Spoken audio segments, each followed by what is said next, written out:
नमस्कार, माझ्या चॅनलमध्ये तुमचं खूप खूप स्वागत आहे. आज मी मुगाचं वरण करणार आहे, तर त्याच्यासाठी आपण काय काय साहित्य घेतले ते बघूया. इथे मी एक टोमॅटो घेतलेला आहे, कढीपत्ता घेतलेला आहे, लसूण घेतलेला आहे, मुगाची डाळ घेतलेली आहे अर्धी वाटी आणि शेरण्या घेतलेल्या आहे.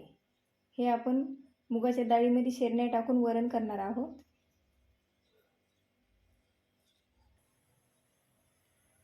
इथे मी कढईमध्ये पाणी ठेवलेलं आहे.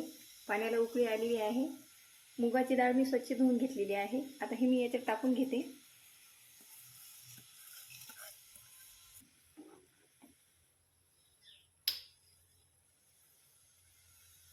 डाळ आपल्याला छान शिजून घ्यायची आहे.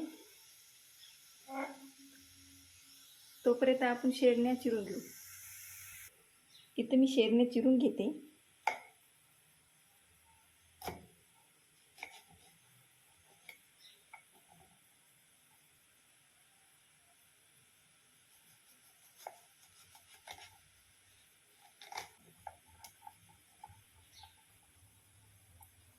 असेच आपल्याला शेरण्या चिरून घ्यायच्या आहे उभ्या. इथे मी सगळ्या शेरण्या अशा चिरून घेते. इथे मी सगळ्या शेरण्या चिरून घेतलेल्या आहे. इथे मी झाकण ठेवते.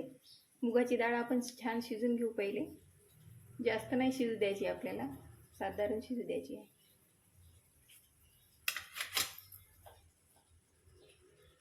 मुगाची डाळ आता थोडी शिजत आलेली आहे. आता मी हे शेरण्या टाकते याच्यात. हे पण आपण छान शिजून घेऊ.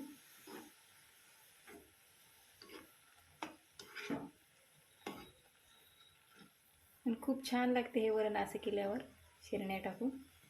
तुम्ही नक्की करून बघा.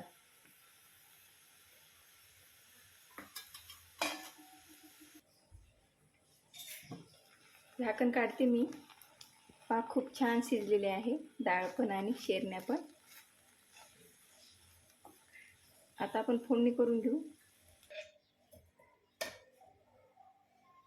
तेल टाकते 1 चम्मच, जिरे टाकते अर्धा चम्मच, लसूण टाकते,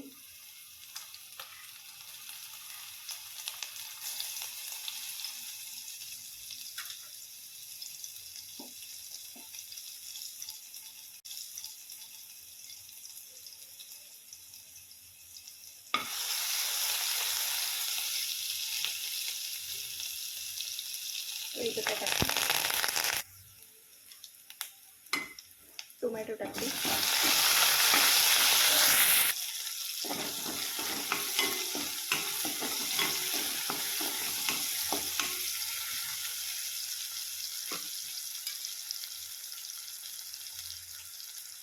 हळद टाकते,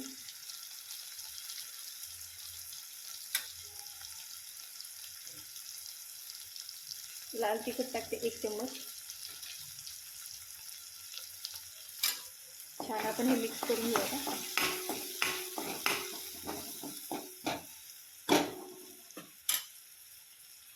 आता ही मुगाची डाळ आणि शेरण्या टाकून घेते याच्यात.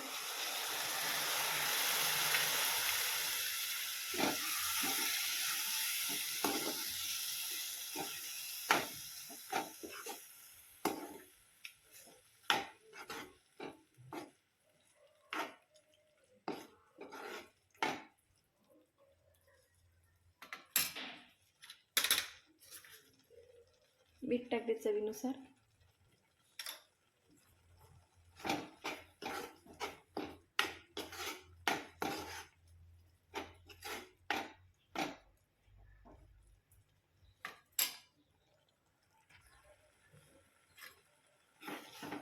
मुगाचं वरण झालेलं आहे तयार. आता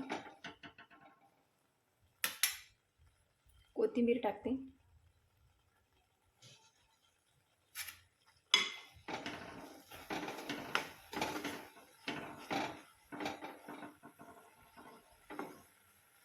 डाळ झालेली आहे तयार. प्लेटमध्ये काढून घेते आता मी. मुगाचं वरण झालेलं आहे तयार. आणि तुम्ही नक्की करून बघा. तुम्हाला जर माझी रेसिपी आवडली असेल तर लाईक आणि सबस्क्राईब करायला विसरू नका. धन्यवाद.